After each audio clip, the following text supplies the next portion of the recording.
I started noticing her before I learned her name. She lived in the ground floor unit, the one with the potted ferns that never seemed to wilt no matter the season. Every morning, when I left for class, I'd see her through the front window. Hair tied back, watering can hand, radio playing something old. She always looked halfway between busy and lonely. I moved into the building 3 months ago. Small place, creaky floors, good light. The kind of quiet you could mistake for peace if you didn't listen too closely. The first time we spoke, it was about the mailbox. Mine had jammed shut, and she came out with a screwdriver, sleeves rolled up, confident like she'd fixed it a dozen times. "You've got to twist it, not pull," she said, kneeling down beside me. Her voice wasn't soft, but it lingered. I remember her hands, small but steady, the nails clean, the skin at the knuckles slightly dry. I noticed everything about them, which embarrassed me later. When the mailbox finally opened, a flyer fluttered out. She smiled. "See, no need to call for help next time." "I didn't know there was a next time," I said. She laughed, quiet and short. "There's always a next time. These boxes have trust issues." After that, we started running into each other more. At the entrance, the hallway, sometimes in the little shared courtyard where she kept her plants. I'd wave, and she'd nod, but it wasn't awkward. More like we'd both silently agreed not to make small talk unless necessary. Still, she remembered things. My schedule. The way I took my coffee. Once, when I came home late from the studio, she called out from her porch, "You forgot your thermos again." I hadn't realized I had. She held it up like evidence. I said, "You keep track of all your tenants like this." She tilted her head, half smiling. "Only the forgetful ones."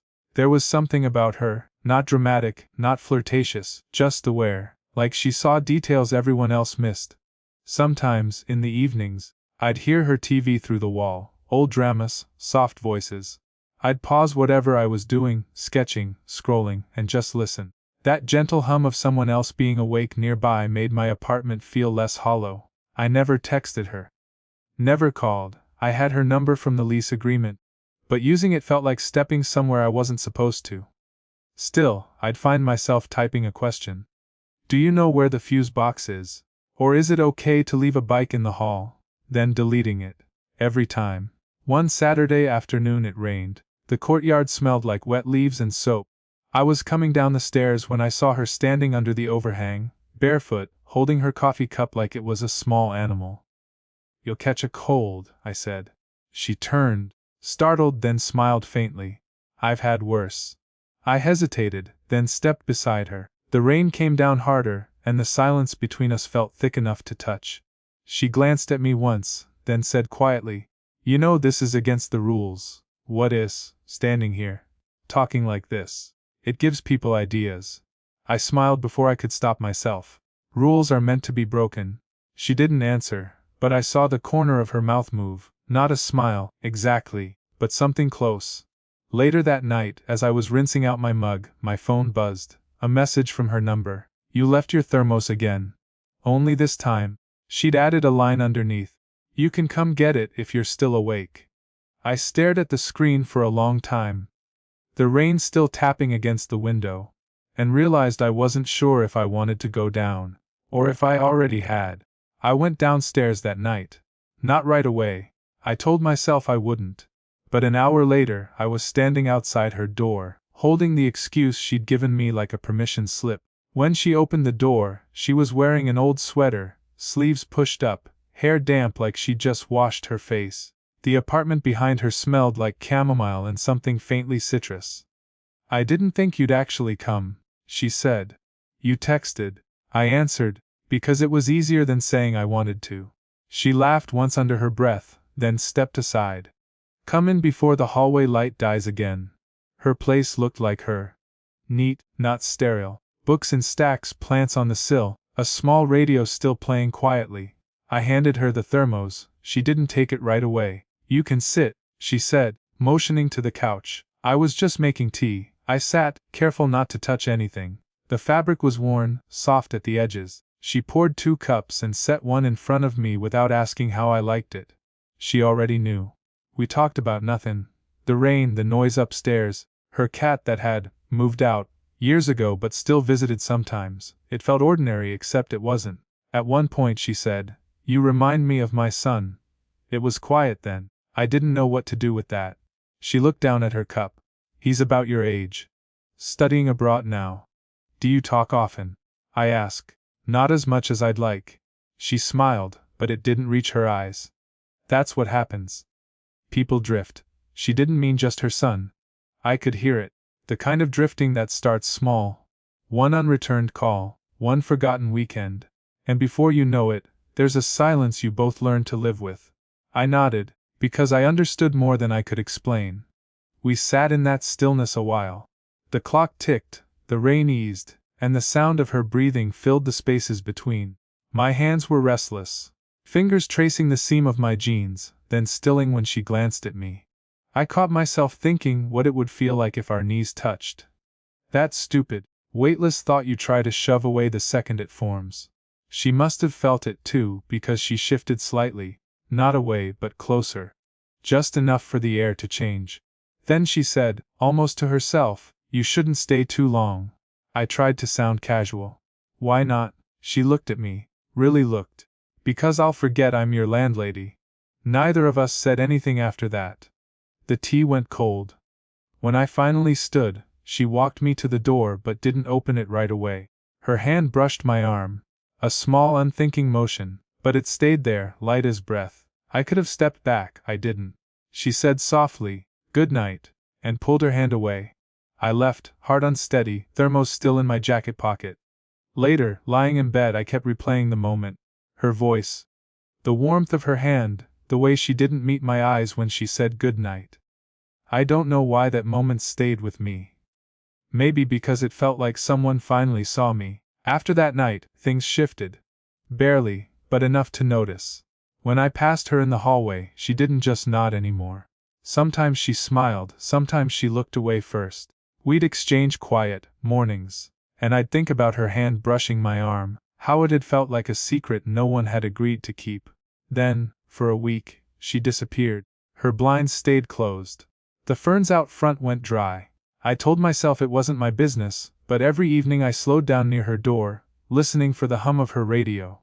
Nothing. When she finally appeared again, carrying groceries, hair tied in a loose knot, I almost said something stupid like I was worried.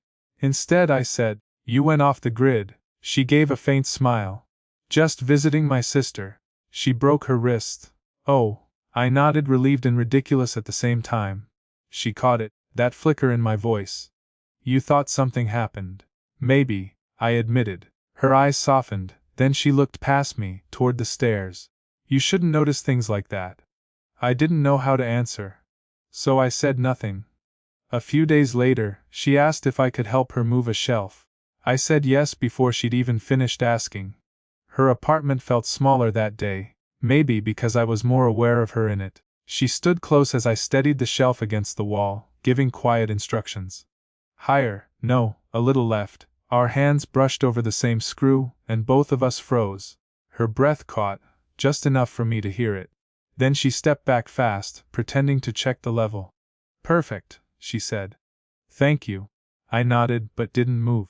My heart was loud in that tiny room. She noticed. "You should go before you start charging rent." Her tone was joking, but her eyes weren't. I wanted to tell her something. That it wasn't just attraction. That I liked how she noticed the world. How she carried small silences like they meant something. But the words stayed caught in my throat. When I didn't respond, she sighed softly and walked toward the kitchen. "You're too young to be this quiet all the time," she said over her shoulder. "Maybe I learned from you." That made her stop. She turned, slow. "Don't say things like that." The room felt heavy then. Air thick with everything we hadn't said. I took a small step forward. She didn't move back. Her hands were at her sides, tense.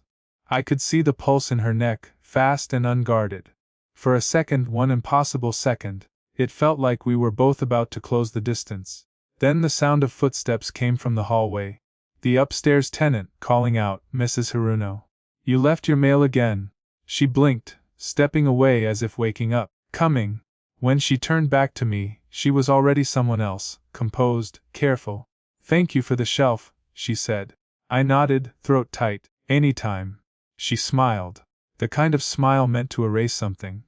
But as I walked out, I caught her reflection in the window, still watching me leave. For a while after that day with the shelf, we drifted back into politeness. It was safer that way, the nods, the quick greetings, the small distance she kept like a hand pressed against glass. Still, there were cracks. I'd catch her pausing in the courtyard when she saw me, like she was about to say something and thought better of it. Once, she left a folded note on my door: "Water heaters fixed. You can stop taking cold showers." No signature, just her handwriting, precise, slightly slanted. That note stayed on my fridge for weeks. I told myself it was just a reminder. It wasn't. One evening, near sunset, I saw her outside, sitting on the bench by the gate. She was watching the street. Not the people, just the way the light hit the buildings. I almost walked past, but she looked up. "You're quiet lately," she said. "So are you," I replied. She smiled faintly. That's how grown-ups apologize without saying sorry. I sat beside her. The air smelled faintly of rain again. It always seemed to, around her. She handed me half of the snack she was eating without asking. I took it. We talked about nothing at first. The neighbor who was moving out, her sister's recovery, the weather shifting too early for spring. Then there was a silence that stayed longer than it should have. She said softly, "You know this can't really go anywhere." I didn't answer. I couldn't. She went on, eyes still on the street. "You remind me what it's like to be seen again. That's dangerous for people like me." Her words sat heavy between us. I looked at her profile. The small lines near her mouth, the calm way she said dangerous, like it wasn't about fear but memory. "People like you?" I asked. "Divorced," she said simply. "Too careful. Too old to pretend it means nothing." I wanted to tell her it wasn't nothing. That I thought about her every morning when I heard her kettle whistle. That she'd become the quiet part of my day I looked forward to. But I didn't. Instead, I said, "I don't care about that." She finally turned toward me. "You should." Her voice cracked a little on the word should. She tried to smile after that, but it didn't stay. A car passed, headlights brushing across her face. For a moment she looked younger, then not. I couldn't tell which was real. She said, almost whispering, "You'll meet someone who doesn't have to stop herself every time she looks at you." I swallowed hard. "Is that what you do?" Her eyes flicked toward me, then away. Every day. We both sat there, the streetlight buzzing faintly above. The world felt small, like we were sitting in the middle of a secret we'd both agreed not to speak. Her hand moved slightly, not toward me, just closer to where mine rested on the bench. The space between our fingers was the loudest thing I'd ever felt. She exhaled slowly. "You should go before I forget what's right." I didn't move. Not yet. She looked at me again, eyes tired, honest, and then she asked, quietly, "Tell me, what would you do if I didn't stop you?" The question hung there, soft, unanswerable. And I knew whatever came next would change everything. After that night on the bench, she stopped being there. Her curtains stayed drawn again. The courtyard plants were watered, but not by her. I'd hear movement sometimes. Drawers closing, footsteps, but the rhythm of it had changed. Careful now, distant. I told myself to give her space. Told myself we'd said enough. But every time I passed her door, something in me slowed. Like a part of me still expected her to open it. She didn't. Days turned into a week, then two. One evening, I finally left a note, short, stupid, just checking if you're okay, Jay. I slipped it under her door, and immediately regretted it. The sound it made hitting the floor felt final, like dropping a stone in deep water. No reply. I stopped going through the courtyard, started taking the long way around to the gate. I told myself it was coincidence. It wasn't. Then, one morning, I saw her. She was standing by a car, talking to a man. Older, neatly dressed, the kind who looked like he belonged to her past. They laughed about something, and she touched his arm lightly before noticing me. Her face changed, not guilty, just startled. "This is my ex-husband," she said when I got close enough. "It came to drop off some things I forgot." He offered his hand, polite. "You must be the tenant she keeps mentioning." I shook his hand, nodded, said something meaningless. The whole world felt off balance, like I'd stepped onto a moving train without knowing it. When he left, she lingered, folding her arms. "You shouldn't read into things," she said quietly. Like what? She didn't answer, just smiled, small and sad. You'll understand when you're older. That line. It didn't sound cruel, but it landed like one. That night I didn't sleep. Every time I closed my eyes, I saw her laugh, not with me, but with him. A familiar ease. Something I'd never had the right to expect. I started staying out later, drinking bad coffee at the all-night cafe down the street, sketching half-formed things in my notebook. I ignored her radio when it came back on. Once, she texted, "The pipe in the hall is leaking again." I typed, "I'll fix it tomorrow." Then deleted it. Typed again, "I'll call someone." Deleted that too. Eventually, I didn't type anything at all. The next morning, the pipe was fixed. By someone else. From my window, I saw her briefly, tied back, coat on, heading somewhere. She paused near the bench where we'd sat weeks ago. Looked around once, then left. I almost went after her, almost. That I didn't. That evening, my phone buzzed. A message draft I'd forgotten about still sitting unsent. "I missed the sound of your radio." I stared at it a long time. My thumb hovered, then pulled away. I didn't feel heartbroken. I felt paused, like life forgot to finish the sentence. It had been nearly a month since we'd last spoken. The courtyard ferns had started to brown again. The air felt heavy, like everything in the building had gone still. I thought the silence might fade on its own. That one day I'd see her at the mailbox again, and we'd slip back into whatever version of normal we used to have. But some silences don't dissolve, they harden. It happened one night near closing time. I'd come home late, arms full of grocery bags. She was locking the front door, about to leave. We both froze. I said quiet. She gave a small nod. "Hi." I could have walked past her. Should've. But instead, I stopped beside her, the grocery bag handle cutting into my palm.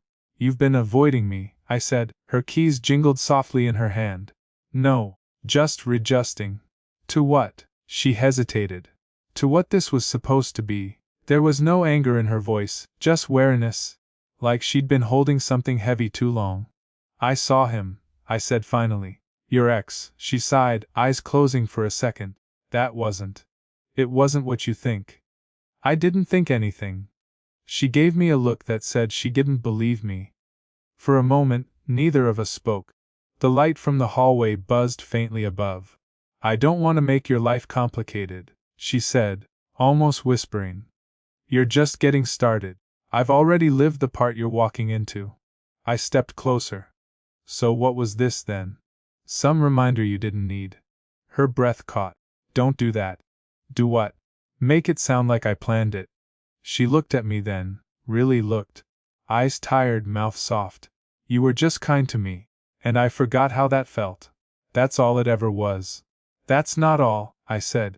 My voice came out smaller than I meant. She didn't answer right away. Just stared down at her hands, then back at me. "You think this is something you can hold on to. But all it is a moment that went too far." The bag in my hand was shaking. I didn't even realize it until the sound of plastic rustled between us. "I don't care what it's called," I said. "I just didn't want it to end like this." Her eyes softened, and for a second, something inside her seemed to crack. She reached up, brushing the hair from my forehead like it was instinct, like she'd done it 1,000 times in another life. Then she smiled, small and almost sad. "You're a good man," she said, "but you don't have to prove it here." I didn't move. Neither did she. The hallway light flickered once. Then again, she whispered, "You should go before I forget what I'm trying to protect." I nodded, slowly, unwillingly, and turned toward the stairs. Halfway up, I looked back. She was still standing there, one hand on the door, the other hanging loose by her side. When our eyes met, she mouthed one word, quiet, steady. "Okay." And somehow, that was enough. Spring came late that year. The ferns out front finally started growing again, green curling through brown. The courtyard smelled of new rain and dust. Everything looked almost the same, except us. She still lived downstairs. I still passed her door every morning on my way out. But something had settled between us. A quiet, unspoken understanding. We didn't talk for a long time after that night in the hallway. Then one morning, at 8:47, the time I always used to leave for class, she was standing outside with a mug of tea, watching the sky. "Morning," she said, as if nothing had happened. "Morning." I replied. That became our rhythm again. Small, ordinary moments strung together like the threads of something too fragile to name. Sometimes we'd share coffee on the porch. She still drank hers with milk, I still took mine black. Once, she handed me her thermos, saying, "You forgot yours again." I smiled. Some things don't change. Good, she said quietly. Some shouldn't. She never apologized. Neither we didn't need to. What had been said, and unsaid, was enough. Weeks turned into months. I graduated, found time work at a design studio across town. She kept the building running, same steady presence, same gentle humor. One evening, I came back late and saw her sitting on the bench by the gate. The same place where everything had started. There was a space beside her. I hesitated, then sat down. "You still listen to that radio?" I asked. "Every night," she said. "It's stubborn like me." I smiled. "Still only one station." She nodded. "Some habits are comforting." We sat there, watching the streetlights come on one by one. She didn't look at me when she spoke next. "I thought distance would make it easier," she said. "But it just made it quieter." "Quieter isn't bad," I said. She turned to me then, a small, knowing smile. "No, it's not." For a long moment we just sat, two people who had already lived the hardest parts of what they wouldn't name. There was no tension now, no pretending. Just ease. When she stood to go, she reached out and squeezed my hand, brief, steady, warm. "I'm glad you moved here," she said too. That was all. But in her voice, I heard everything else. Almost every pause, every quiet piece of what had passed between us. As she walked back to her apartment, I stayed there a while, watching the porch light flicker on. The courtyard felt smaller somehow, but softer too. Like it finally understood what it was holding. I took a sip of cold coffee from my thermos and smiled. Some rules are meant to be broken, some are just meant to be rewritten, quietly, over time. And maybe that's all this ever was. Not an ending, just a softer beginning.